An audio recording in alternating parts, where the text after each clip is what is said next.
Hey Leute, herzlich willkommen zurück bei Deployen. In diesem Tutorial zeige ich dir Schritt für Schritt die Einrichtung von VS Code. VS Code ist ein beliebter Texteditor. Er ist kostenlos, Open Source, hat eine riesige Community, ist erweiterbar und plattformübergreifend. Wir beginnen bei der Installation und gehen systematisch durch alle wichtigen Konfigurationen. Am Ende wirst du einen Editor haben, der auf deine Bedürfnisse zugeschnitten ist, egal ob für Notizen, Textbearbeitung oder den Einstieg ins Programmieren.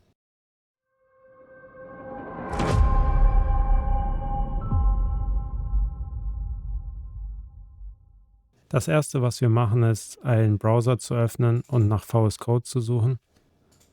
Und hier sehen wir schon den Download-Button. Die Installation variiert je nach Betriebssystem. Windows-Nutzer können hier den User-Installer für persönliche Arbeitsanwendungen wählen oder den Systeminstaller für gemeinsam genutzte Computer. Alternativ kann man hier auch vscode.dev benutzen, um VS Code im Browser auszuführen. Ich drücke hier auf diesen Download-Button und habe jetzt VS Code heruntergeladen. Das führe ich aus. Hier möchte ich ein Desktop-Symbol erstellen und auch Aktionen mit Code öffnen, dem Datei-Kontextmenü hinzufügen. Ebenso möchte ich mit Code öffnen, dem Verzeichnis-Kontextmenü vom Windows Explorer hinzufügen. Wichtig ist auch, dass es zu Path hinzugefügt wird. VS Code ist jetzt installiert. Was ich als erstes mache, ist VS Code zu starten. So sollte es ungefähr bei euch aussehen. Den Welcome Screen könnt ihr hier schließen. Schauen wir uns die Hauptbereiche der VS Code-Oberfläche an. Links findet man eine Aktivitätenleiste mit Symbolen für die wichtigsten Funktionen. Klickt man auf eines dieser Symbole, öffnet sich die Seitenleiste mit kontextabhängigen Informationen. Der Hauptbereich in der Mitte ist der Editor für deine Dateien, während die Statusleiste unten wichtige Informationen wie Zeilennummern oder Git-Branches anzeigt. Eine neue Datei kann ich öffnen, indem ich STRG N drücke und über STRG W schließe ich eine Datei wieder. Mit STRG K, gefolgt von STRG O, kann man einen Ordner öffnen. Ich wähle hier mein Astro Deploy Docker Projekt aus und sehe jetzt hier, mein Projekt ist geöffnet. Was man machen kann, ist das Theme zu ändern.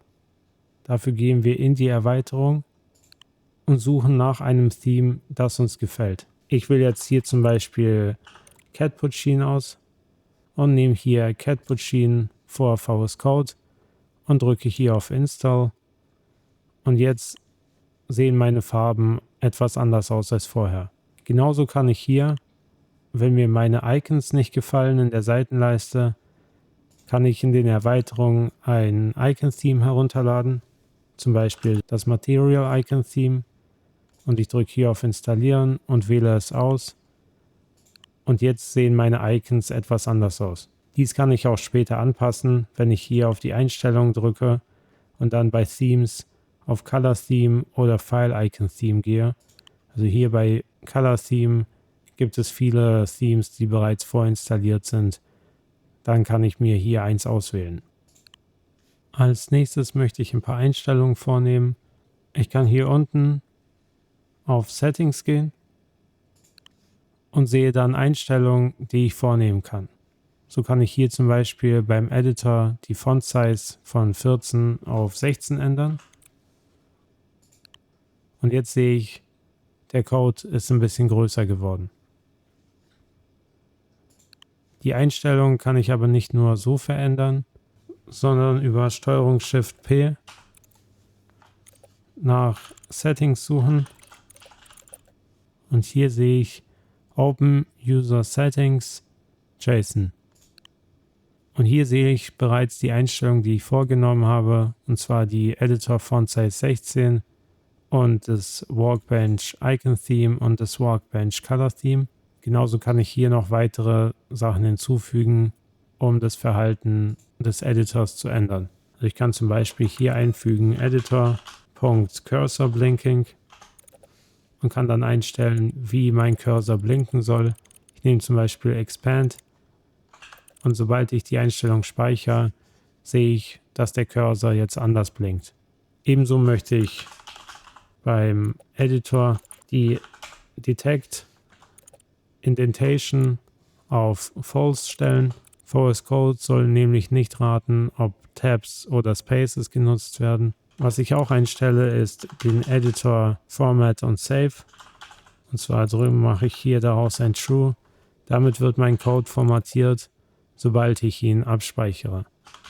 Ich möchte auch Editor Insert Spaces auf True setzen. Damit werden Leerzeichen statt Tabs verwendet. Ich setze die Editor Render Line Highlight auf Line. Der Editor Tab Size soll bei 4 liegen. Editor Word Wrap schalte ich auf On.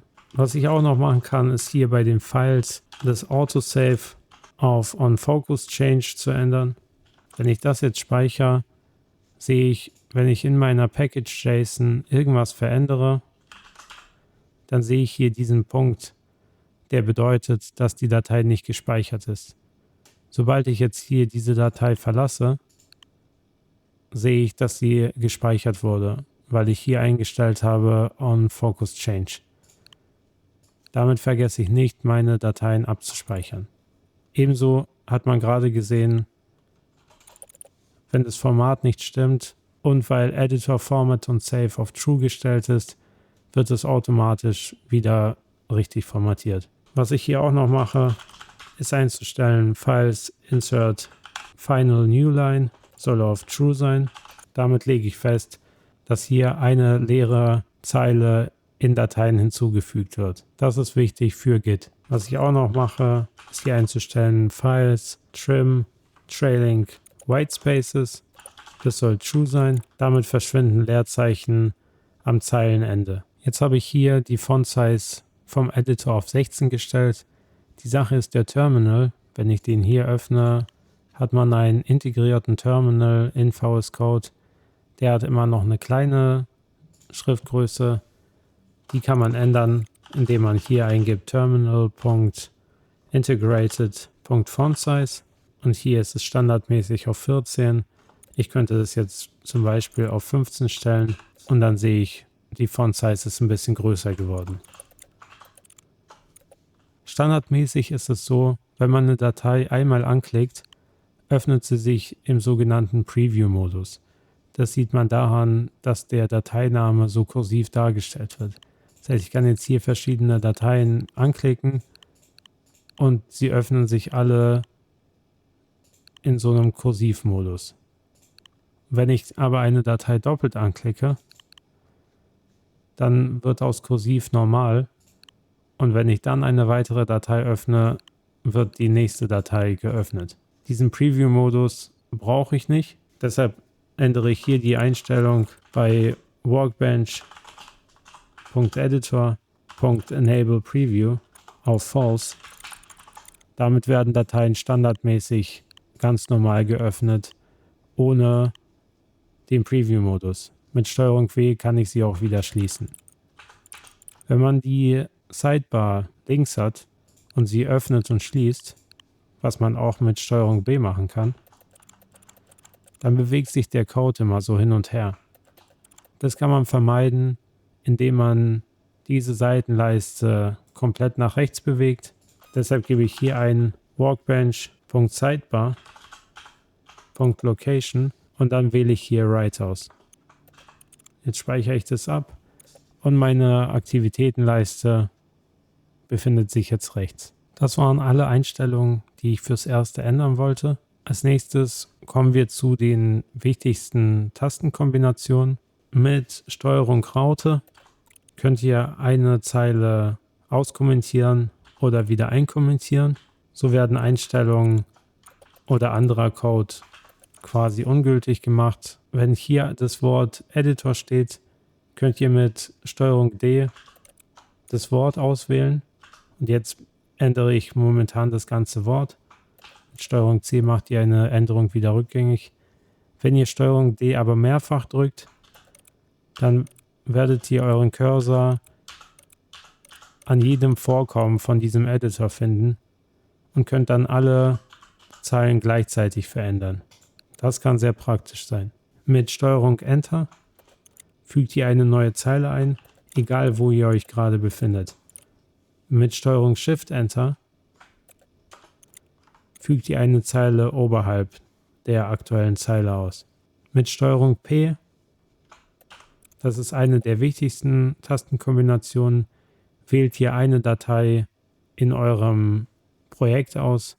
Das heißt, ich kann jetzt hier zur Package.json gehen und so meine Datei sofort auswählen und brauche nicht erst in meiner Aktivitätsleiste danach zu suchen.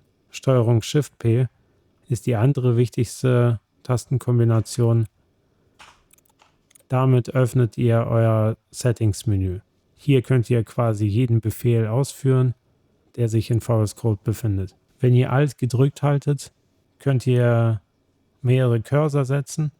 Das heißt, ich kann jetzt hier an mehrere Stellen meinen Cursor setzen oder einige auch wieder abwählen und dann mehrere Sachen gleichzeitig verändern. Mit Alt und der Pfeiltaste verschiebe ich eine Zeile nach oben und nach unten. Mit Alt, Shift und den Pfeiltasten dupliziere ich eine Zeile. Mit Alt Z schaltet man den Word-Wrap-Modus an und aus. Das heißt, wenn das Fenster hier sehr klein wäre, so ist der Word-Wrap-Modus an und so ist er aus.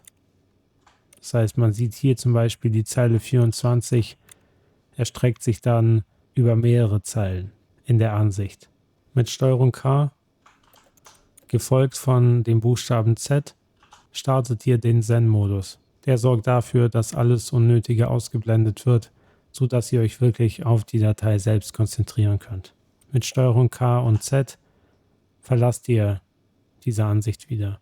Was wir jetzt noch machen, ist über STRG Shift P nach den Key-Mappings zu suchen und wir sehen hier Open Keyboard Shortcuts in Klammern JSON.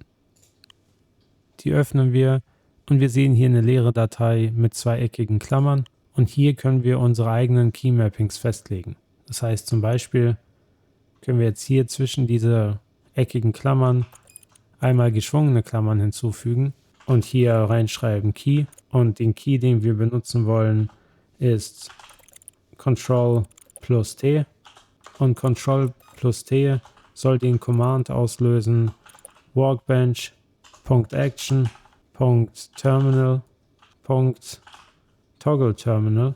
Hier fehlt mir noch ein Komma.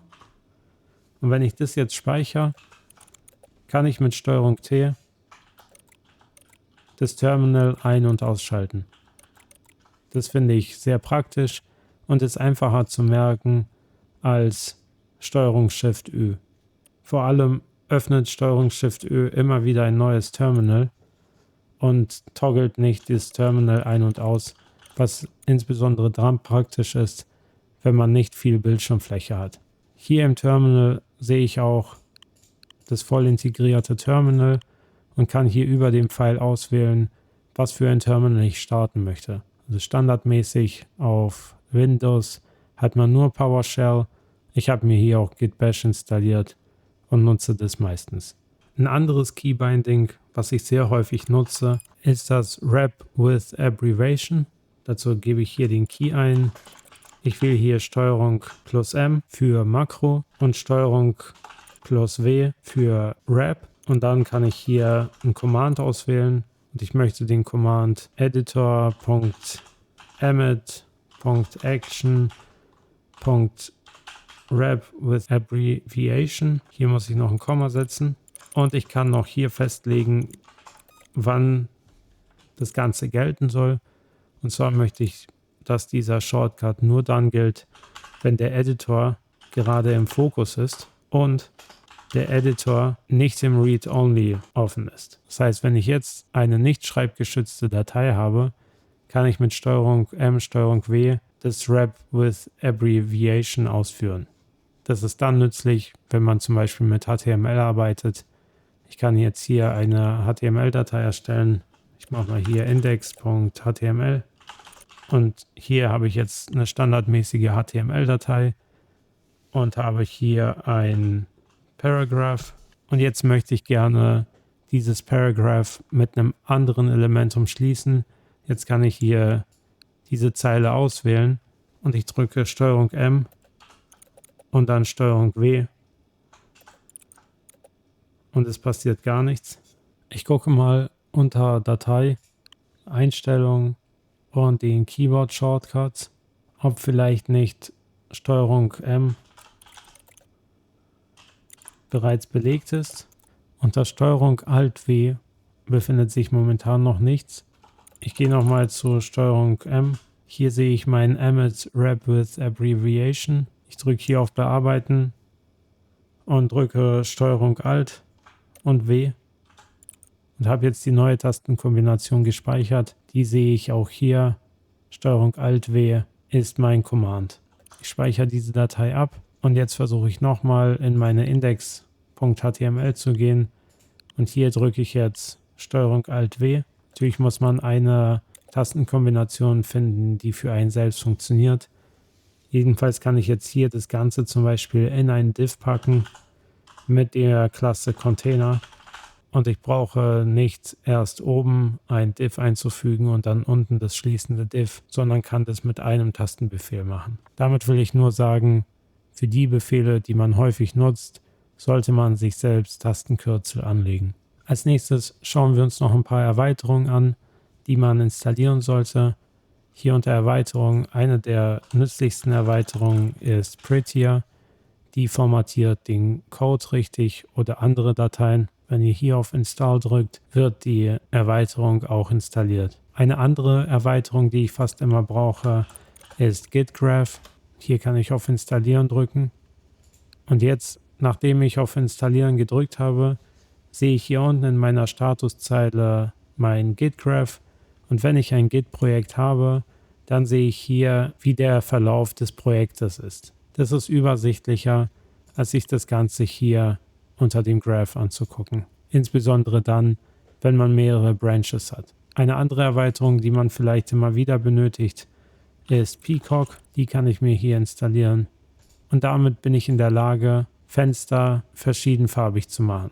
Das heißt, wenn ich jetzt hier STRG Shift P drücke und hier nach Peacock suche, dann sehe ich hier Peacock Change to a Favorite Color.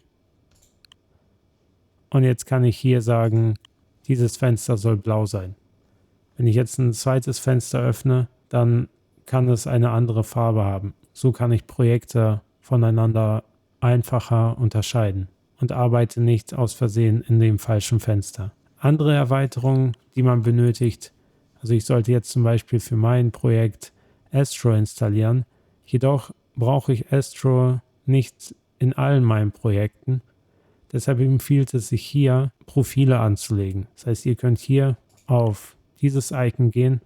In eurem Fall ist es vielleicht ein Zahnrad und seht hier Profile und könnt über Profile weitere Profile anlegen. Hier neues Profil und dann seht ihr hier sogar Templates, zum Beispiel das Template Python und dann wählt ihr aus, okay, welche Settings möchtet ihr haben, eure gewöhnlichen Settings oder die Python-spezifischen Settings. Und dann, wenn ihr das aktiviert, dann könnt ihr das hier auch anwenden. Und sobald ihr das anwendet, seht ihr, dass hier andere Erweiterungen installiert sind, die das vorher nicht waren. Und hier unten seht ihr jetzt so eine Schlange. Ich wähle jetzt wieder mein Unbenannt-Profil aus. Das ist das, was ich jetzt gerade erstellt habe.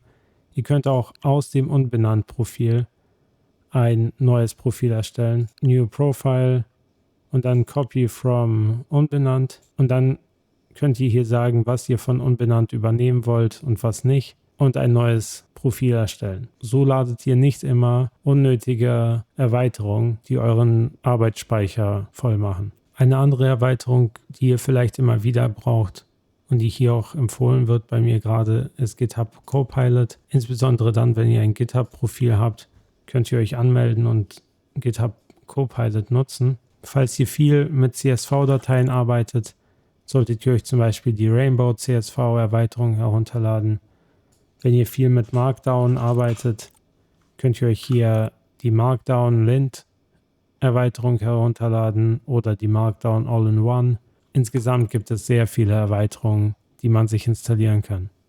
Ihr seht im Code Editor übrigens, welche Dateien ihr verändert habt.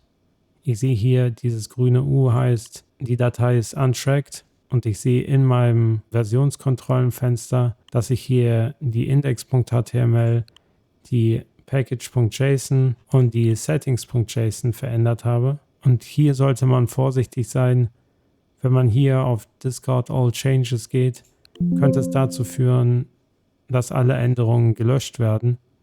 Insbesondere dann, wenn man als Anfänger aus Versehen seinen kompletten Desktop oder sowas aufgemacht hat und dort ein Git-Projekt initiiert hat, sollte man hier nicht auf einmal alle Dateien löschen. Also hier vorsichtig sein, bevor ihr Änderungen übernehmt. Ansonsten kann ich die hier löschen, dann wird mein Fenster wahrscheinlich nicht mehr blau sein, weil ich hier in diesem Projekt im Ordner VS Code gespeichert habe, wie meine Peacock Color sein soll.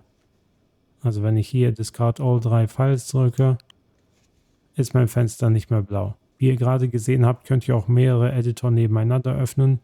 Das könnt ihr auch hier über dieses Icon.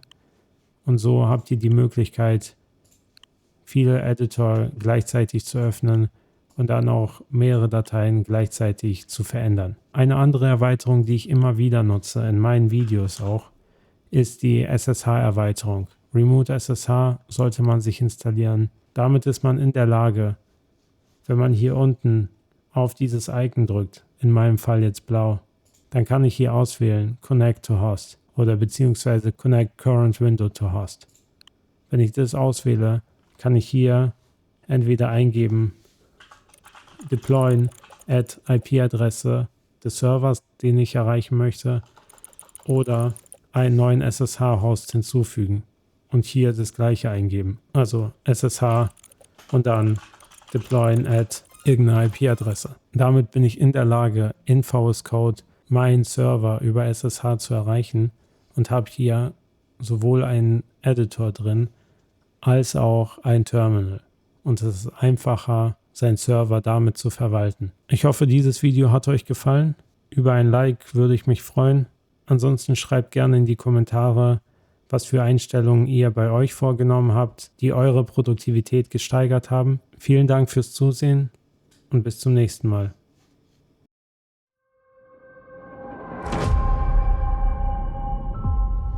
It's